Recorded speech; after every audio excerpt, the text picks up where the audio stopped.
Welcome to Issues and Answers with your host, Diane Kinderwater. Issues and Answers is presented as a public service to inform, educate, and better the lives of New Mexicans. And now, Issues and Answers with your host, Diane Kinderwater.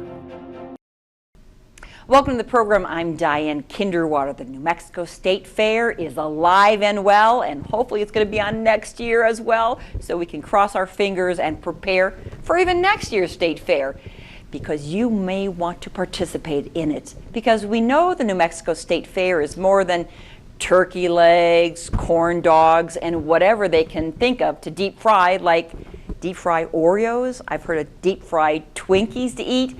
I think they even deep fry a stick of butter. Is that true? Well, it's much more than these calorie-laden foods that you can enjoy at the New Mexico State Fair. What more is it? What about counted cross-stitch? What about knitting? What about sewing, preserved foods?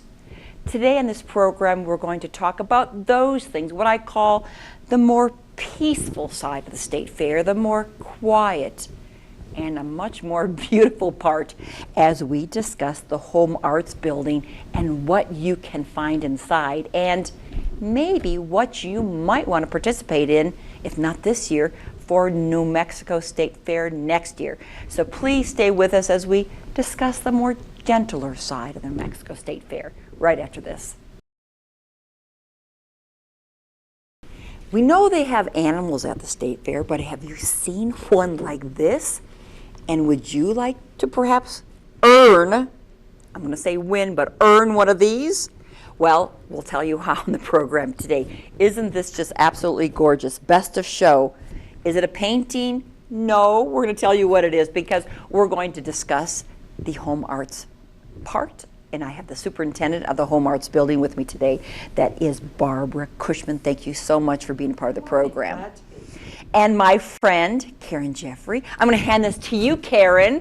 Thank you. Because you're going to hold it up and show folks, because you're not only a participant, but also you are a best of show. So tell me a little bit about what I just showed the people. I thought that was a painting. I learned counted cross stitch from an elderly neighbor. She was 93 years old.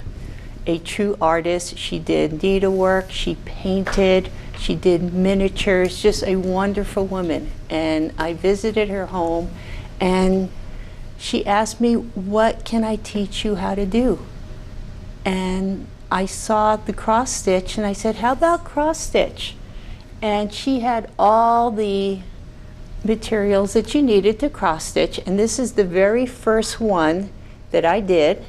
I love birds, and it has 9 colors, and the stitches are 14 count, which means there's 14 little X's across and down in a square. And we're thinking as a painting. Because it's pixels. It's all about pixels, it's all about pixels and colors. And that's just one of the many. We're going to hear more about your story about how you got involved. But not only did she begin with that very simple but still 9-color bird to become a multi-best of show a winner at the State Fair. And Barbara, that doesn't surprise you at all, does it, about Karen? It does not. It does not. I'm always amazed at everyone and their talents and the things that they bring to us every year. And so many people are doing creative things with needlework, and we're always lucky, we're always surprised at what we get, and we're very pleased with our displays. And I was saying at the beginning of the program, it's a more peaceful place to go, right? I mean, the carnival rides and the food and the noise and everything is fantastic, the music, great. But if you want to relax, where should they go? We're pretty far removed from the Midway. There is the Lujan building right to the north of us, and there are things going on in there, but that's all for sale. What happens in our building, these are all amateur people, men and women. It used to be called the Women's Building many years ago because of the things that were there. It was just considered women's concerns. But men participate as well. Men do cross stitch, men do knitting, men do embroidery, men do canning, men bake cakes. And so that's what's happening in our building. But yes, it's far removed from the bustle that's going on Main Street. But it's beautiful to see. And Karen, you said how you began, how fortunate to have a neighbor help you out, share this, and how many years have you been doing the counted cross stitch? She started me, her wonderful lady, Charlotte Breback. I started with her in 2013, and I entered my first fair in 2015. And why did you enter? What the heck made you think, I'm going to enter? because she urged me. Oh, you were lucky. She urged you to do that. Yeah, she said, put your work in the fair and see what happens. Had you ever considered you'd ever display something and then, right? No. No. No. We don't. No. No, I've had more than a number of people when I have seen work, just I'm in their homes and I see work that they do, or a friend will say, you should see what she made. And I will ask them, why don't you enter it in the fair? They go, oh, I never thought it would be, you know, I'm not that good, or I can't, I don't know, those people are really, really, you know, good at what they're doing. And you'd be amazed at How good they are, too. They are, and everybody is doing, they're doing well with the stitchery and all these. And of course, with the pandemic that went on, people were home doing these things. Do you have more entries this year? We don't have more than we have had in the past. And there are variables about Sure. that. We know what that is. But a lot of what we did get, most people told us, this is what I've been working on.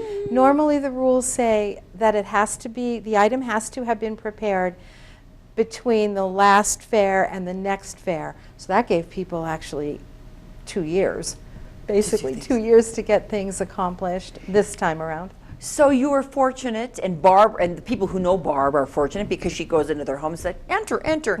You had a friend and neighbor to help you out. And again, it's something, Karen, you never considered, but you did it. And what did you think about doing it the first time? Were you embarrassed saying, oh, it's not good enough? What did you think? I was a newbie, and I entered the fair, and people don't know who I am. I don't belong to any kind of stitching groups, so I was kind of anonymous when I put my work in. And I got a third place ribbon for little cats that I did. And the next year, I said, I'm going to be better, because I'm a better stitcher and more experienced, so I'm going to start putting in more and more complicated advanced work. So for example, this tiger has 37 Hold it up a little higher. There you go. 37 different, no, I'm sorry, yeah, 37 different colors. There are approximately 45,000 stitches in this piece. 45,000. 45,000 stitches. There are approximately 15 shades of gray and black in this piece. And the same for the oranges, the yellows. Hold again your little bird up, your first one, which has, you said, 9 colors. 9 colors. Wow. I mean, the 9 colors still gorgeous. How did you, thanks Karen, how did you feel? I mean, you got motivated. It sounds like the state fair motivated you to become better. Yes, and I do all animals, so I feel that they come alive.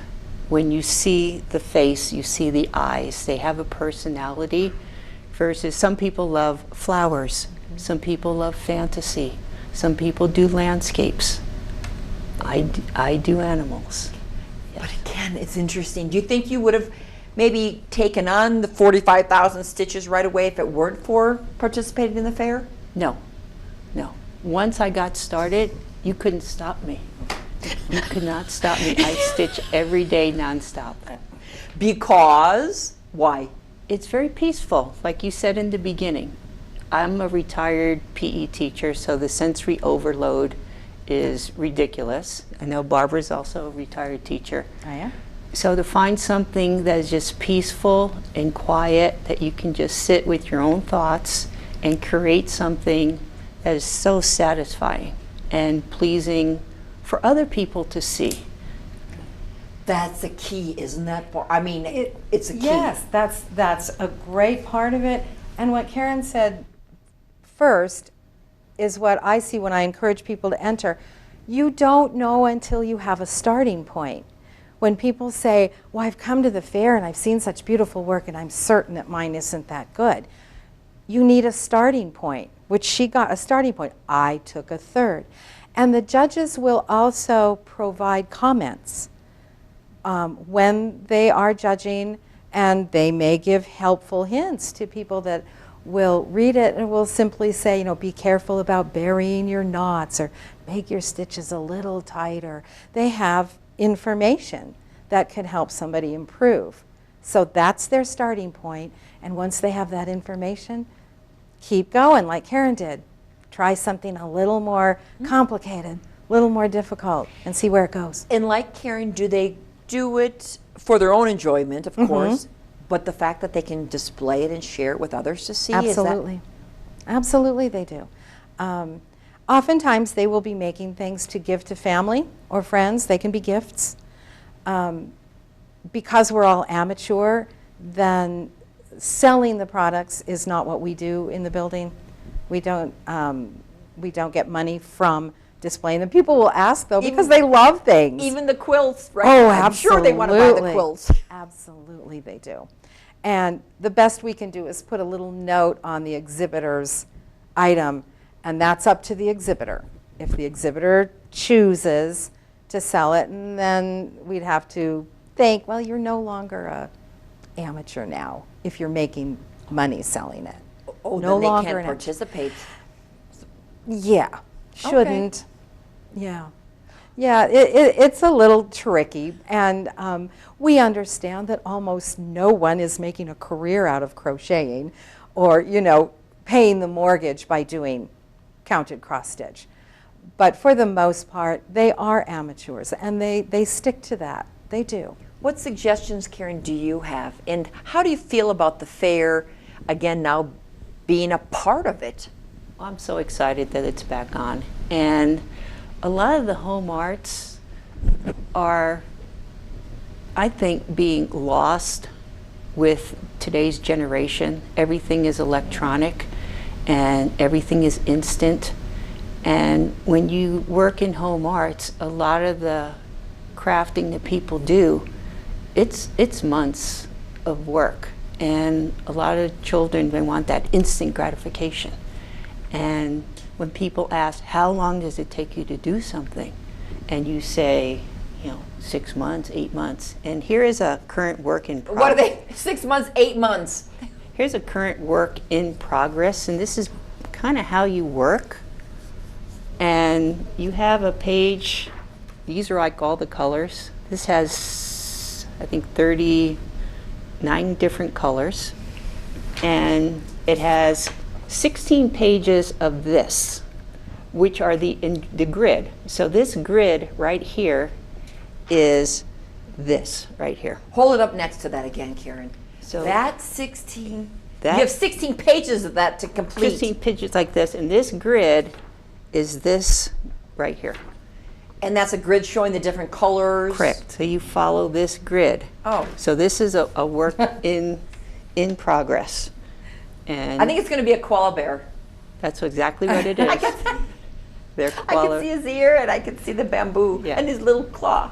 And the thing is that once you get the eyes in, it develops a personality. And you're just so excited to finish it and see the finished product. Do you ever counter what the grid tells you? You say, I want to put a little more blue there. Do you ever change it up a little bit? Well, the blue, I don't know if you can see the blues in this piece.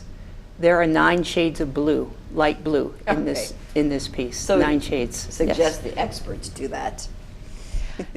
But starting, and again, your feeling about the fair. How many years? So you've been participating about 7, I started in 2015, 15, so five 6 years. Yeah. 5, And 6 how many years more will you continue?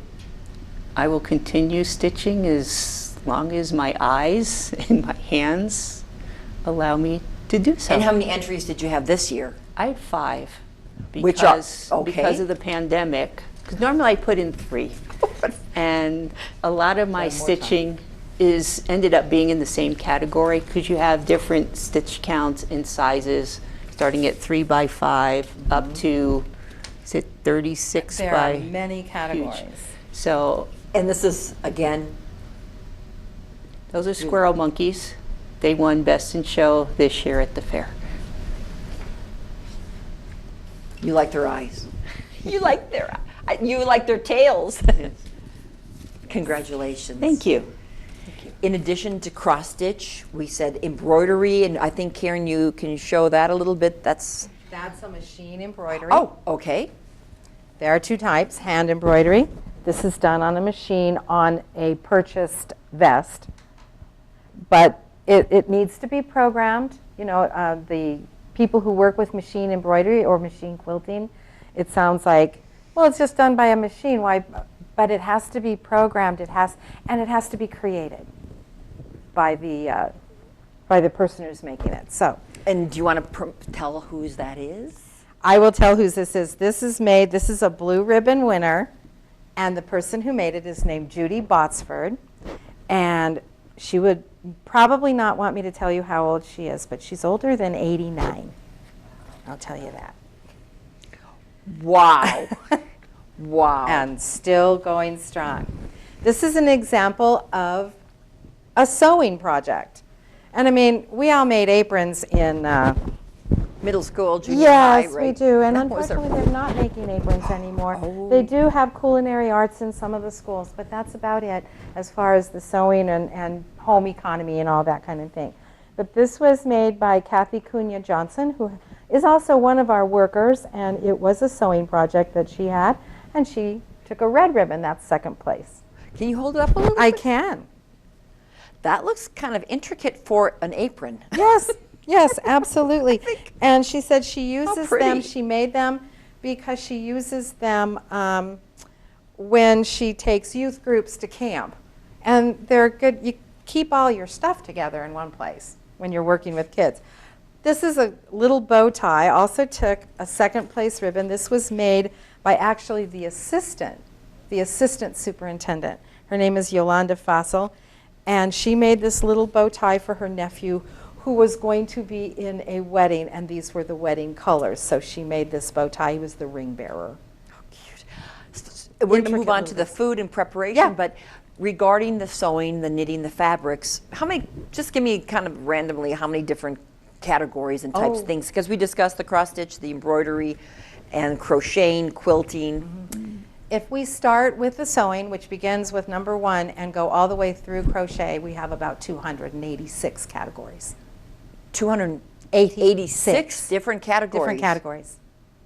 So an example with crocheting, what could be An category? afghan, a vest, a stuffed animal, a toy, even crochet jewelry. There is crochet jewelry. And in doing so, by having all of those categories, we really give people almost every opportunity to enter somewhere. Somebody brings like a couple of afghans, and you can only have 1 entry per category. And they have 2 afghans that are very similar, so I can't put them in the same place. So we say, oh, but we have a category over in infants for like a baby blanket. And so we'll put it over there, just to give our contestants as much opportunity to earn a ribbon as we can.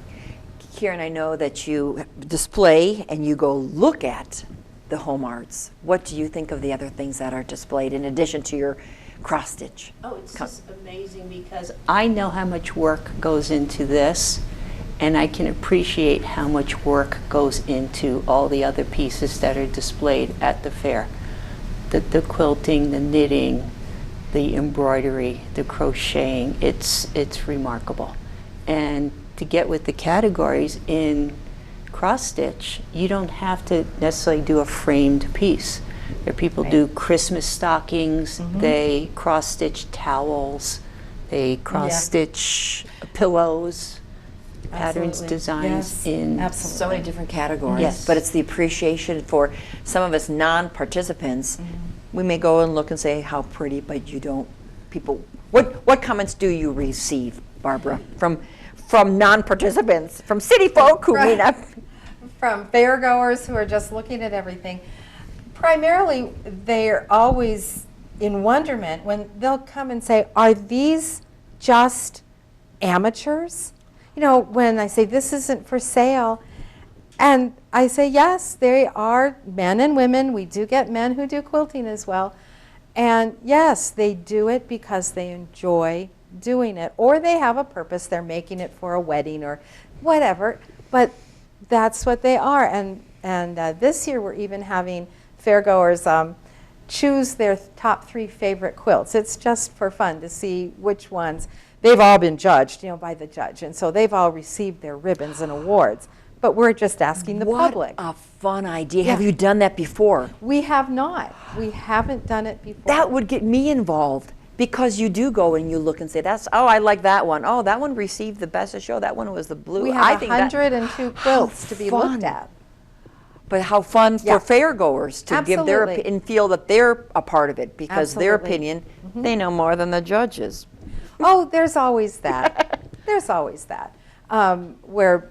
Because everyone has different tastes and different likes, and just like school teaching and grading an essay, it is subjective. And so it's subject to what the professional judges feel. So what do they do? A fairgoer write down on a little piece of paper their favorites? How All neat. the quilts have been numbered, and they can walk around with their pencil and their piece of paper and write them down. That's a great idea. It is a wonderful idea. We're having fun with it. Moving on to food preparation, food preserves. Yes, this is a sample of some cactus jelly. Cactus jelly. It received a 3rd place ribbon. And we have many categories, not only in the adult, but we have junior preserved foods as well. And there isn't a whole lot right now in the junior because they haven't been at school. Although some of the teachers that I'm familiar with around the area teach culinary arts, and they encourage their students to do food drying and also making jellies. This was made by an adult. But we have received junior preserves also. Pickles and corn relish and stewed tomatoes, jellies, jams, all that.